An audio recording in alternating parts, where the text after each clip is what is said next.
আচ্ছা দিদি, জায়গাটা কি সুন্দর না? হ্যাঁ, জায়গাটা খুব সুন্দর। তুমি কি প্রতিদিন আসো এখানে? হ্যাঁ, আমি রোজ আসি। তুমি বাহ। তুমি কি নতুন নাকি? হ্যাঁ, আমি আজকে প্রথম আসলাম ঘুরতে ঘুরতে। জায়গাটাকে কিন্তু দারুণ। তোর বাড়ি কোথায়? আমার বাড়ি এই আশেপাশেই। নাম কি তোমার? আমার নাম পিয়া। আচ্ছা, তোমার নাম কি? আমার নাম ডটি। আরে দিদি, তোমার ফোনের মধ্যে এই ছবিটা সেভ করা, ওটা কার? আরে এটা তো আমার হাজবেন্ডের। কি বলছো কি তুমি? এটা তোমার বয়ফ্রেন্ড? হ্যাঁ, হতেই পারে না, তুমি মিথ্যা কথা বলছো। আরে মিথ্যে কথা বলছি না, ওর সঙ্গে আমি রোজ দেখা করি। তাহলে ছবি দেখাও। এই দেখো ছবি। আমি বিশ্বাস করি না, এখন এআই এর যুগ, এরকম ছবি এডিট করে করাই যায়। তুমি বিশ্বাস করছো না? দাঁড়াও, আমি ফোন লাগাচ্ছি। হ্যালো,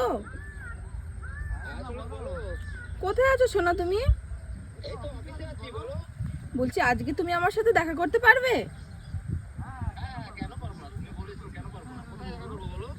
সেই নদীর ধারে গাছ আছে না, ওখানে। ঠিক আছে, সময় মতো এসো। ঠিক আছে। এবার কি তুমি বিশ্বাস করলে? এভাবে আমার বিশ্বাসটাও নষ্ট করলো, আমাদের দুজনের ঠকাচ্ছে। চলো আজকে ওকে হাতে নাতে ধরবো আর ওকে শায়েস্তা করবো। চলো চলো।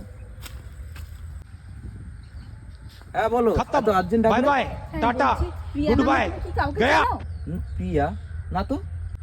এই দাঁড়াও, এই অফিস থেকে ফোন, একটু আসছি, দাঁড়াও। ঠিক আছে। হ্যাঁ বলো, তুমি কোথায় আছো? এই তো অফিসে, বলো। তুমি কি ডটি নামে কাউকে চেনো? না তো, ডটি কে ডটি? আচ্ছা ঠিক আছে, এই অফিস থেকে ফোন এসেছি, মিথ্যে কথা বলে দিলাম। আচ্ছা, তুমি বলে ডটি নামে কাউকে চেনো না, এটা কে তাহলে?